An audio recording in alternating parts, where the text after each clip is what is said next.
Okay guys, we're back with another day.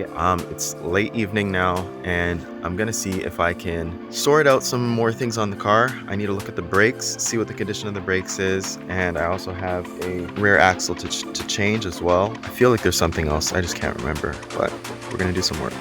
Alright guys, so I just pulled out the car, put it up on just one jack, just so I can take a look at the brakes and see what's really going on. And I pulled out my wheels that I want to bring the car on, and all of the burners that I'm going to be using.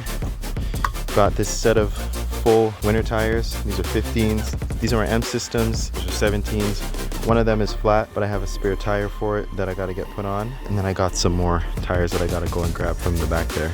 So guys, I was here working on the e34 and we just got interrupted because I just sold this e30 and it's going off to its new home.